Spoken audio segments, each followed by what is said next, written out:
You sure heard about the so-called law of attraction has been shrouded in mystery for centuries. Despite what you may have heard in the New Age community, there are true, eternal truths about this law that have been hidden from humanity for millennia. Today, we're going to delve into these real laws of attraction and explore how you can apply them in your own life. Many people claim they want certain things in life: happiness, prosperity, love, and more. But do they truly understand how to manifest these desires? The real laws of attraction go beyond simply thinking positively and speaking your desires into existence. They involve a deep understanding of the forces at play in the universe and the power of the individual to harness those forces to bring their dreams to fruition. So, are you ready to learn the true laws of attraction and start attracting the life you've always wanted? Let's dive in and discover the real secrets to manifestation. When it comes to manifesting the things we desire, health, peace, prosperity, freedom, and more, it's not enough to simply say we want them. In order to bring these things into our lives, certain requirements must be met. These requirements exist in nature and cannot be ignored if we want to create real change. Many New Age teachings fail to mention the existence of these requirements, or even deny that they exist at all. But the truth is that without meeting these requirements, the conditions we desire will not simply magically manifest.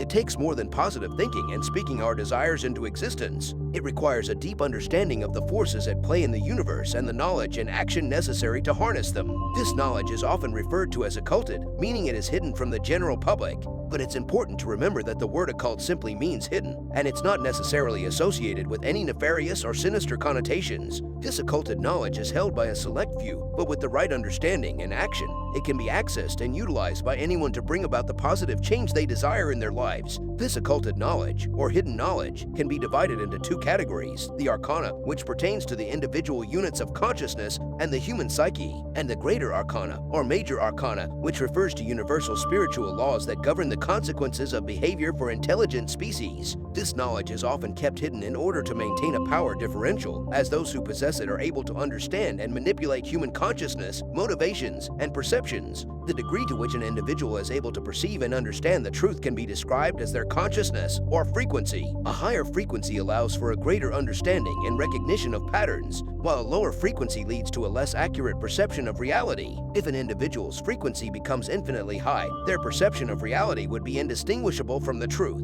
This concept can be likened to sound waves. A low-bass sound has a longer wavelength and a lower frequency, while a high-pitched sound has a shorter wavelength and a higher frequency. The same principles apply to the frequency of consciousness and our ability to perceive the truth. It's important to understand that our perception of reality is not always accurate, and it is up to us to raise our consciousness and frequency in order to better align with the truth. This requires a deep understanding of the laws of the universe and the application of knowledge through action. The human brain is made up of three main parts: the brainstem and cerebellum, which make up the lowest consciousness part of the brain known as the arc complex, the midbrain or limbic system, which comprises the various glands that facilitate human emotions, and the neocortex, or outer casing of the telencephalon or higher brain. The telencephalon, or hemispheres of the brain, are bilaterally symmetrical and generally control different functions of thought. The left hemisphere governs logic, analytical thought, and scientific and mathematical thinking, while the right hemisphere governs creativity, emotional dynamics, holistic thought, pattern recognition, and compassion and nurturing. It's important to maintain a balance between the left and right hemispheres of the brain in order to fully develop consciousness, pattern recognition, and morality and ethical considerations. Intelligence is not just intellect, but rather a holistic understanding that includes both the intellectual aspect of consciousness and the creative, nurturing, and compassionate sides of the personality. To be truly intelligent is to generate and create, not just to understand and analyze. The general principles of natural law are a set of underlying principles that govern the consequences of behavior for intelligent species. There are 7 basic principles: mentalism, correspondence, vibration, polarity, rhythm, cause and effect, and gender. Additionally, there is an 8th principle, which is referred to as the lost principle, that binds all the other principles together. The principle of mentalism states that everything in creation is a manifestation of mind.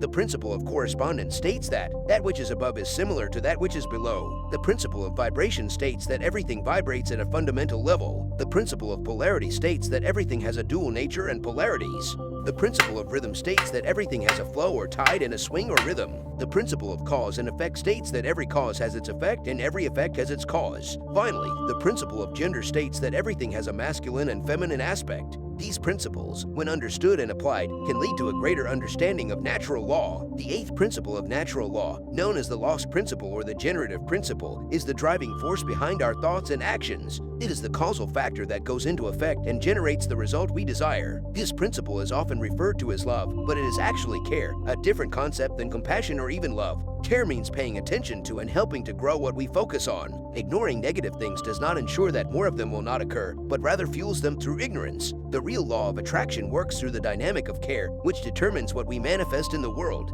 In order to change the direction of energy and consciousness and achieve what we want, we must first care enough to develop knowledge, and then put that knowledge into practice through action. What we care about on a day-to-day basis acts as the driving force of our thoughts and actions. The order for achieving this is care, knowledge, and action. These three components, along with the heart, mind, and guts, must be developed in order to create change. The eighth principle of natural law is known as the generative principle, or the principle that governs creation. This principle is the causal factor that goes into effect and generates the result that we desire. Many people believe this principle to be love, but the generative principle is actually care. Care is different than compassion and love because it is about what we are giving attention to and helping to grow. It is about what we focus on, because that is what ultimately gets created and grows. In ancient traditions, the life force was believed to be in the blood, and the heart was seen as the organ that pumped it through the physiology and sustained life. The heart is ultimately what generates our experience, because what we care about determines what we think about and how we behave.